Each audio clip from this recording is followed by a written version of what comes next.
Hi hello नमस्कार। आज आपण स्टीम मोमोजची रेसिपी बघणार आहोत। तर जसे मार्केटमध्ये भेटतात तसे चवीलाही तितके सुंदर आणि टेस्टी आणि सर्वांना आवडणारे, लहान म्हणा किंवा घरचे मोठे म्हणा, परत हेल्दीही तितकेच असे हे मोमोज, स्टीम मोमोज घरच्या घरी कसे करायचे तेही मार्केटमध्ये भेटतात तसेच। खूपच सोपी रेसिपी आहे, अगदी कोणीही करेल। तर चला आपण बघूया ते कसे करायचे। तर इथे एक मी बाउल घेतलेला आहे, त्या बाउलमध्ये एक रुमाल ठेवायचा आणि ज्या आपण चॉप केलेल्या भाज्या आहेत, कोबी, गाजर, शिमला मिर्च आणि कांद्याची पात, प्रत्येकी एक एक वाटी घ्यायची आहे। भाज्या आहेत त्या बारीक तुम्हाला कापायच्या आहेत, नाही तर किसणीच्या साहाय्याने किसून घ्यायच्या आहेत। लक्षात ठेवा की जास्त अशा बारीक करायच्या नाही, थोड्याशा आपल्या दाताखाली येईल इतपत आपल्याला बारीक करायच्या आहे। तर इथे मी एक वाटी गाजर, एक वाटी कोबी आणि एक वाटी शिमला मिर्च घेतलेली आहे। जर या भाज्या तुम्हाला बारीक अशा चॉप करता येत नसतील तर तुम्ही किसणीच्या साहाय्याने बारीक अशी किसून घेऊ शकता,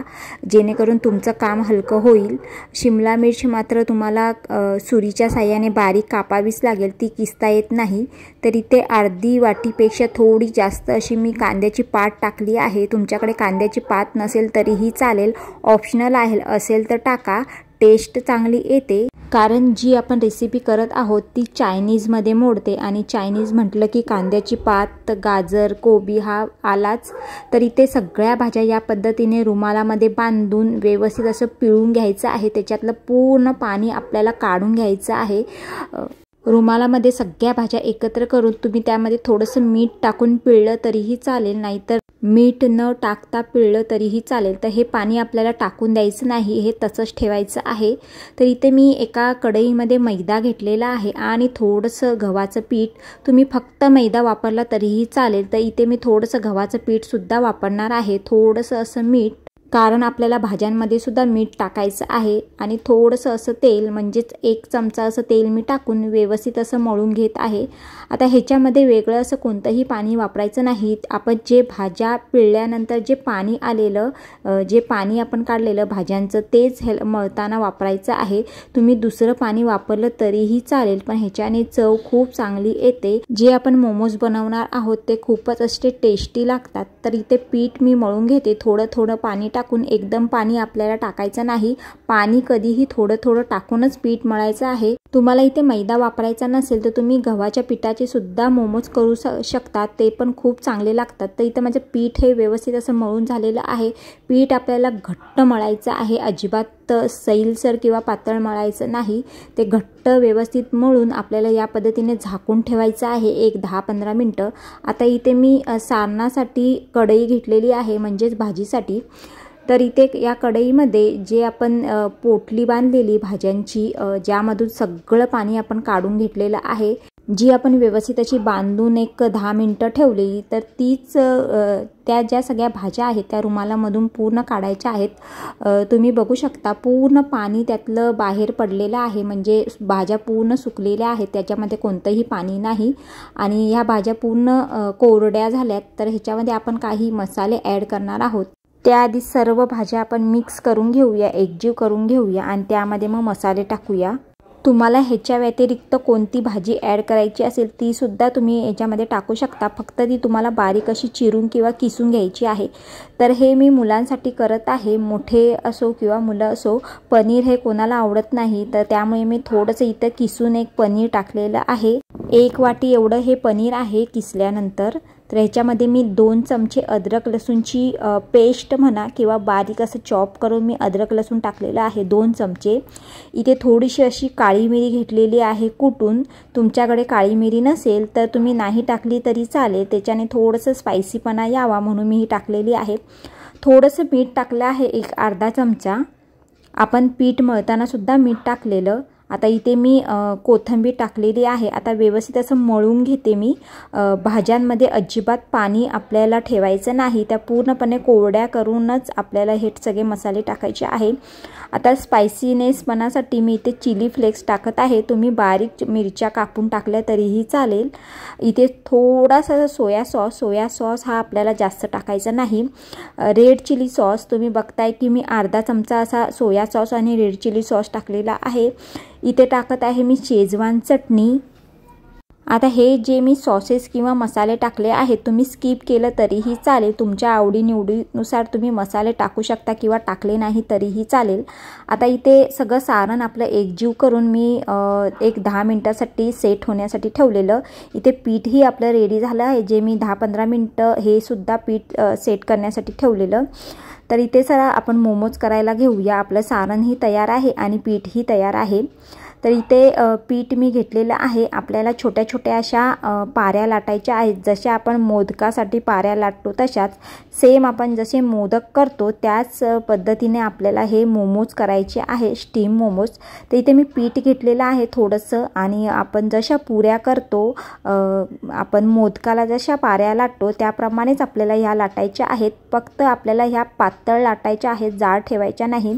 जाड ठेवल्याने हे पीठ शिजत नाही आणि आपण जेव्हा मोमोज खातो तेव्हा ते पीठ कच्चं कच्चं असं लागतं। त्यामुळे पाऱ्या आपल्याला खूपच अशा पातळ लाटायच्या आहेत, जेणेकरून त्याच्यामधून भाजी आपल्याला दिसली पाहिजे।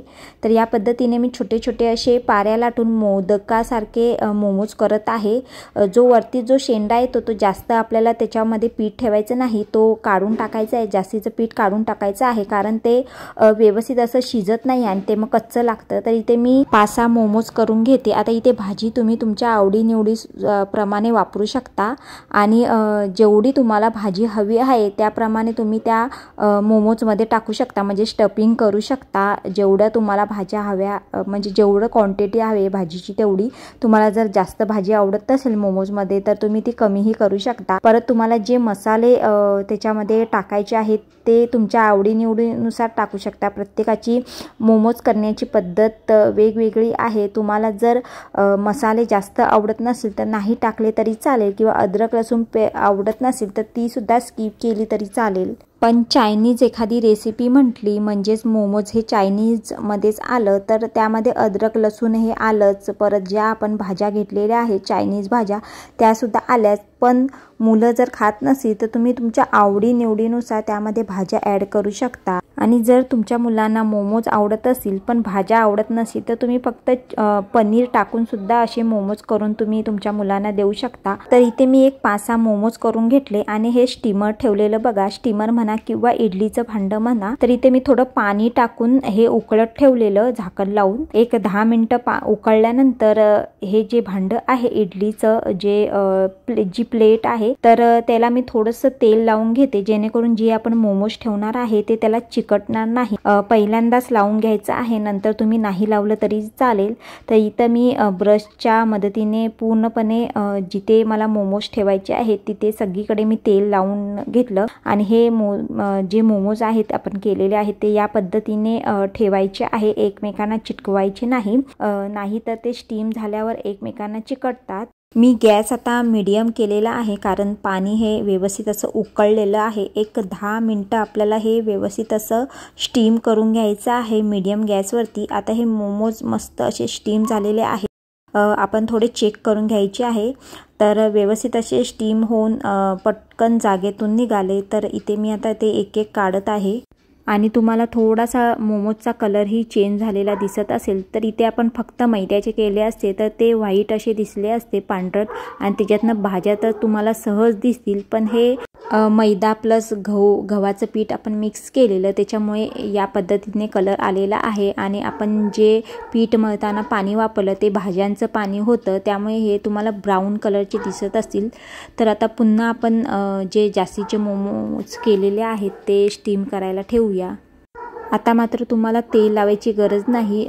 पहिल्यांदा तुम्ही जेव्हा मोमोज ठेवता तेव्हा कंपल्सरी तुम्हाला तेल लावावं लागेल, नाही तर ते चिटकून बसतील। तर इथे मी परत दुसऱ्यांदा पण 10 मिनिटं असे हे वाफून घेतलेले आहे स्टीम मोमो, आणि मस्त असे हे सुद्धा तयार झालेले आहेत बघा। हे सुद्धा पटकन असे निघाले, तर चमच्याने निघत नव्हते, म्हणजे चमच्याने मला उचलता येत नव्हते पटापट, त्यामुळे मी हातानेच काढून घेतले पटापटा, थोडेसे असे भाजत होते। तर हे मोमोज नक्की तुम्ही घरी ट्राय करा, खूपच सुंदर होतात, टेस्टी, जसे आपण बाहेर मार्केटमध्ये खातो त्या पद्धतीने होतात आणि खूपच सोपी रेसिपी आहे, काहीही अवघड नाही, कोणीही करू शकतं आणि टेस्टीही तितकेच लागतात। खूप सोपी रेसिपी आहे। तर इथे सगळे मोमोज हे मी करून घेतले, तर या पद्धतीने झालेले आहे। एक मी तोडून सुद्धा दाखवते।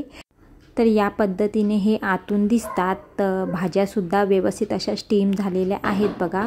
आणि तुम्हाला जर पारी ह्याच्यापेक्षा पातळ लाटता येत असेल तर तुम्ही लाटा, खूपच सुंदर लागतात आणि गरमागरम खायला द्या।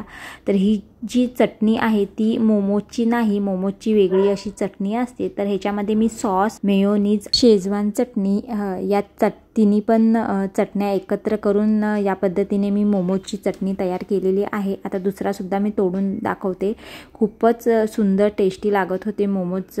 जरी त्याची चटणी नसली तरी हे जे मी 3 सॉस एकत्र करून जी चटणी बनवली आहे मोमोजची किंवा मोमोजचा सॉस म्हणा, खूपच सुंदर लागत होते मोमोज। हे गरमागरम खायला द्या। तुम्हाला जर स्टीम मोमोजची रेसिपी आवडली असेल तर एक लाईक करा आणि चॅनलवरती नवीन असाल तर सबस्क्राईब करा। थँक्यू।